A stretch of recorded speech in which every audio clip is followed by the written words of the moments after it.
Hello, Christopher Brent here, coming to you today with a musical podcast on this very important question.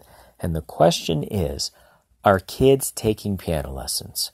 Are kids taking piano lessons enough in numbers to sustain the art form into the next generation? So that is the question of the day. I am a piano teacher and a music educator from Michigan here in the United States.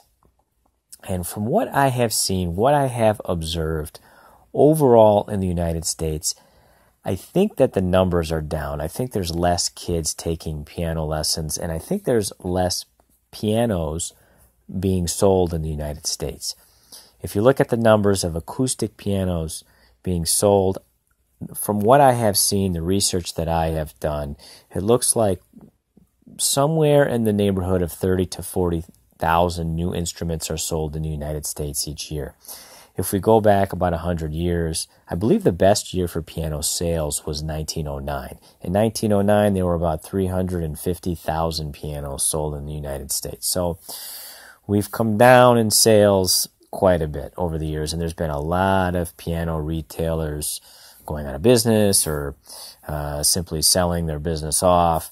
And then at that point, they just can't find a buyer or whatever it may be, right? They go out of business and so forth. So we have all of these negative things, right? There's less kids taking piano lessons.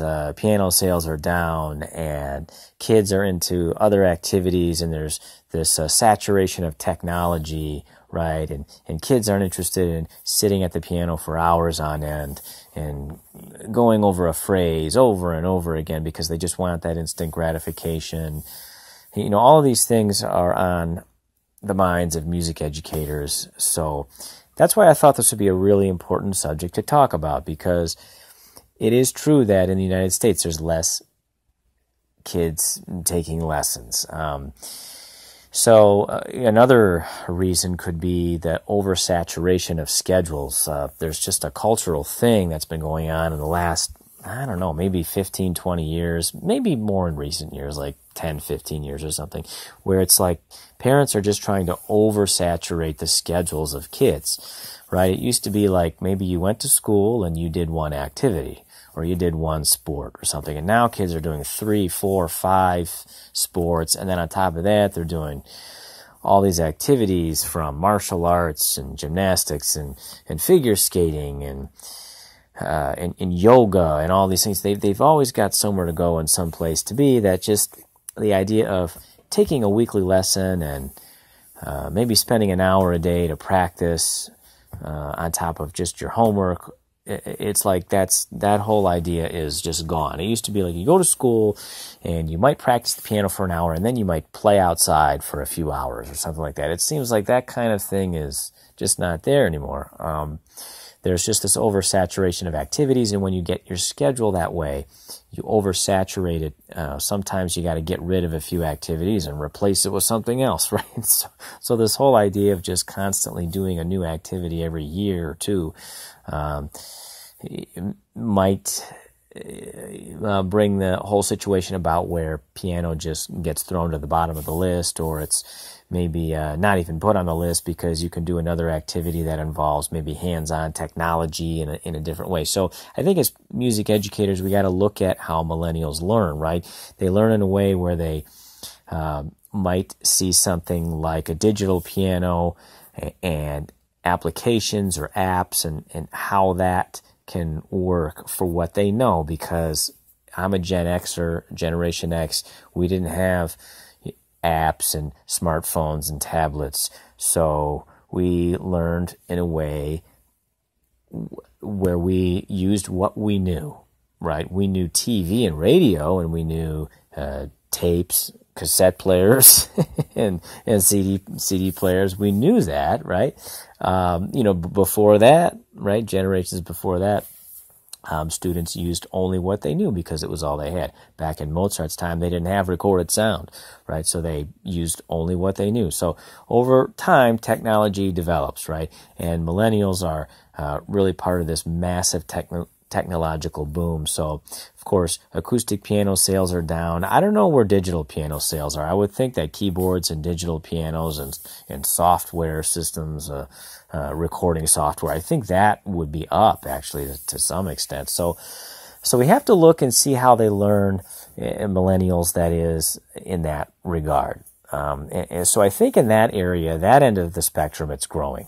Also, you got to look at culture, and you got to look at what part of the world you're in, right? I mean, I think in China, piano sales are up and piano lessons are up. Everything is up as far as the piano goes in Asian countries. So it's a very popular thing, culturally speaking, when it comes to learning an instrument. It's very important to that culture. So you got to look at it like that. So overall, on the world spectrum, there's actually a balance, or maybe a correction, if you want to call it that. So here, sales are way down, lessons are down. I've even heard guitar sales are down, and guitar lessons are down. Amongst young people. So there's maybe a balance when you go over to other parts of the world. And a lot of people from other parts of the world come to America, and in some ways that balances things out here in America. And I hope that in years to come that the art form can survive. And I think it will survive. I don't think the piano is threatened as an art form in any way, because the piano is such a great instrument for music education. All of the notes are spatially laid out in front of you, and that's a huge tool for learning, and that's not going to go anywhere. So in that regard, things are good, and I think if we can find a way to basically relate something to the younger millennial generations, meaning this millennial generation of kids that we're in now, and what will be their offspring, their kids going, 10, 20, 30, 40 years into the future, we've got to find a way to see how they learn and come up with a good curriculum, come up with a good system. A lot of times it might mean that you have to come out of your comfort zone as a teacher. I have to do it. I'm not someone who wants to necessarily sit down at a digital piano with tablets and apps everywhere and all of this stuff. But I'm willing to come out of my comfort zone and push myself a little bit as an educator to try to see what I can do to inspire a young person to really discover this beautiful art form that we know as classical piano. So, I mean, if you go back to the first instruments made by Cristofari in Europe years ago, and maybe go to the time when Bach sat down and played. I don't know. I've heard that Bach was quite skeptical of new pianos at the time, and really didn't think all that highly of the piano, so to speak. But those instruments were so new, and there were probably some mechanical issues with them. It's hard to say.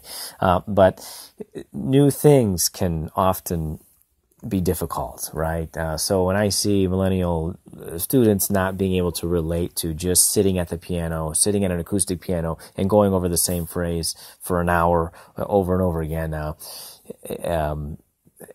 it can sort of be puzzling to me. So I have to come out of my comfort zone. That's what we have to do as educators, and look at where they're at, look at the reality that they're in, and see how can we deliver this beautiful art form. And I think there is a way, and I'm still in the process of really discovering what that is. So while sales are down, lessons are down, let's not try to think that it's the end of the world here. We just have to apply ourselves in different ways. I think as parents, we have to require our children to learn a musical instrument more so. I think there's been a little bit of decline in that area, and that's probably been part of the reason why kids haven't been taking lessons as much. It used to be in many homes that you had to learn the piano. You didn't have a choice, right? And I think that's okay. I don't think that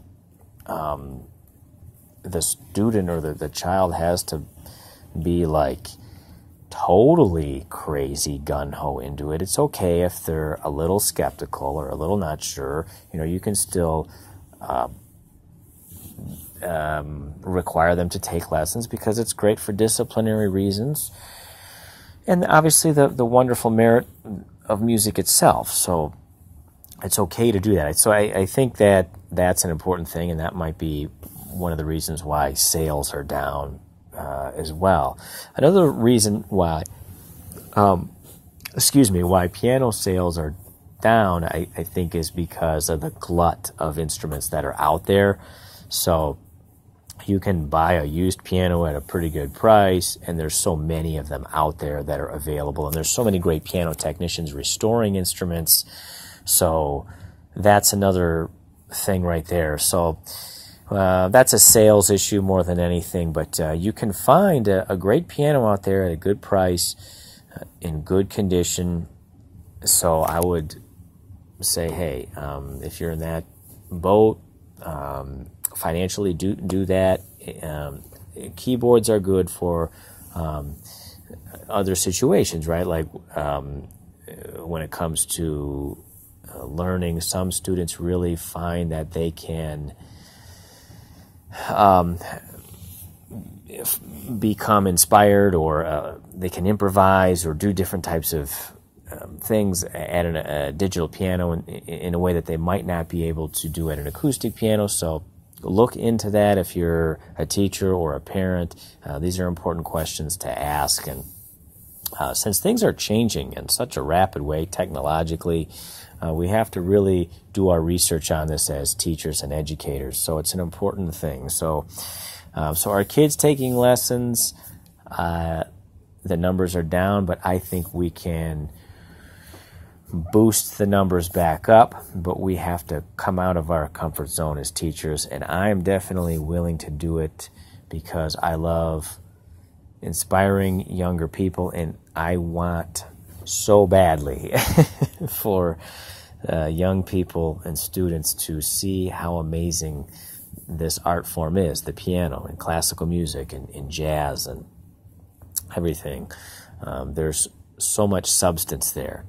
So I think we have to deliver the substance through something that we initially perceive as non-substance, and that's all this technological stuff, right? But it can be done, and I'm willing to do it, and we got to keep doing our research and asking questions and really looking in to see where young people are at and not being stubborn. It's so easy to just be stubborn as a teacher and just go, these kids, they're just a bunch of lazy kids who don't want to do anything, and they just want all this instant gratification and nothing else. Bunch of lazy people. People used to say that about Generation X all the time. People used to probably say that about the baby boomers. Who knows? Maybe the Depression era or pre-Depression era great grandparents of ours said that about the World War II generation. Who knows, right? It's like whatever the next generation is, they're the laziest, right?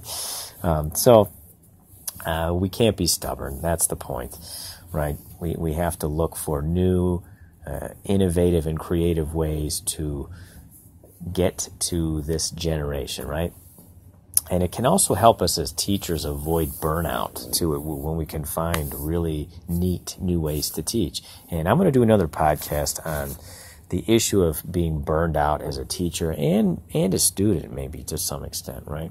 So keep an eye out for that. That whole burnout thing can be really difficult for students and teachers when it comes to the piano or learning any instrument to begin with. So hopefully this gives you some insight, some information on where we are right now with the art of the piano. Subscribe to my YouTube channel. Email me at chrisbrentmusic@gmail.com if you would like to look into lessons. I teach over Skype, so that's something that could be a possibility. Also, my website is www.christopherbrent.com. Thank you so much, and have a wonderful day.